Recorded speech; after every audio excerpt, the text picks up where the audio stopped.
Hello students, welcome to engineering assignments. In engineering assignments, we are going to deal with a subject called as disaster management. And in the disaster management, we are going to study about disaster response. So, disaster response are the set of activities taken during the disaster or immediately after this disaster. So, directing towards saving the life of the people and protecting the property of the people. Response to the situation answer, what can be done when a disaster happens?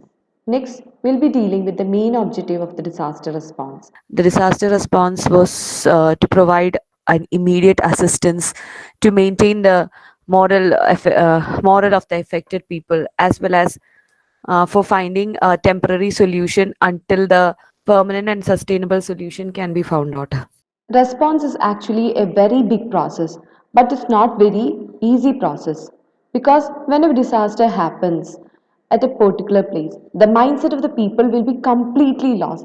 They do not know what to do and where to go and all. At that time, it is necessary to provide them food, shelter, as well as all the basic facilities, and it is the biggest task which has to be done. So, response can be called as one single action that would save and protect the life of the people. A disaster response depends on the advocacy of the prepared prior to the disaster, considering the scope of the response required, and response operations are often difficult to implement considering the disruptive and sometimes traumatic condition disaster present. So I already told you it's not a very easy task because it depends upon the disaster which has happened over there. We are going to discuss about the factors that determine the nature of the disaster response. The first factor is to determine the type of the disaster. Here, we have to determine which type of disaster has happened, whether it is a man-made disaster or a natural disaster. Next, the ability to take pre-impact action. Pre-impact is basically done at the planning time. That is, whenever a disaster is happening, you got an early warning, then what we do is we go for evacuation and provide shelters for the people who may lose the houses over there, and uh, and other protective measures like medicine, food, clothes. Should be provided. Next, severity and magnitude of disaster. And it means how much severe the disaster is. That is, may take a long duration or it will be a small one. And the magnitude of the disaster means how much it has been affected to the people over there. Then capability of sustainable operation, like resource capability, management capability, community self reliance, ability of international assistance. So we have to find a sustainable operations, like how much resources you have, and what are the capability of your management and community, and as well as, What all international assistance you will get. and these all things should be planned before. Next is identification of likely response requirement, like what our response requirement will be there. Like whenever an early warning is being provided, what our response requirement, Will be there. you have to list it out, and requirement should be addressed before the disaster has been happening. So according to that, the response can be done. Next is requirement for effective response. One is the information. The information is basically the early warning system.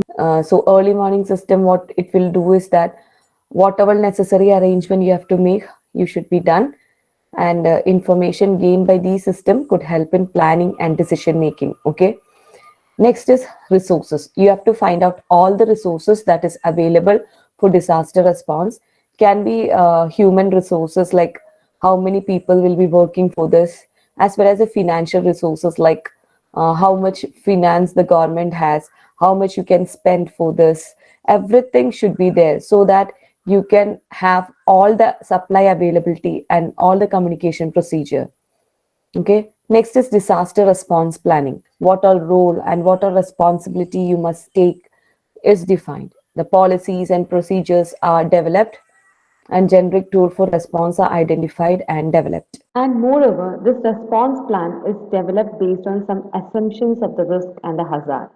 So here, what we will do is that we will make some assumptions like because of what reasons this disaster has happened. if such a disaster happens, what all things you must do. Moreover, the plan must be monitored, evaluated, and adapted to specific situations in times of disaster. Now, type of disaster response.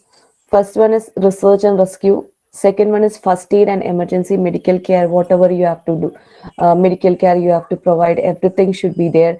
The hospital arrangement should be done for injured people, whether they require ventilators, operation theaters, ICUs, everything must be provided. Arrange the duty of the doctors and nurses.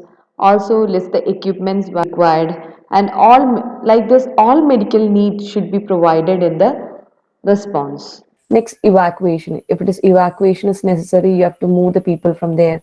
So there will be evacuation center management for this. Then there will be an SOP, that is standard operational procedure development will be there. Then immediate repair and community facilities and services should be there. Then relief delivery. If there is something which has been happening, you got all relief works you have to do. Then there should be coordination and communication between the people. Like you should work in hands and hands. We have to do all coordination, and you should have communication between the people over there. Also, the media should also give information to the people over there. Next is psycho counseling and stress briefing. Here, you know that during the disaster, many people will be losing their loved ones and all. Some people will be losing their jobs. So there will be psychological problem for the people who have got affected by the disaster. At that time, a proper counseling should be provided and try to bring them back to the normal life. Finally, during response, all medical services should be provided. That's all about the disaster response. In the next video, we will study the relief. So thank you students. Thank you for watching my video.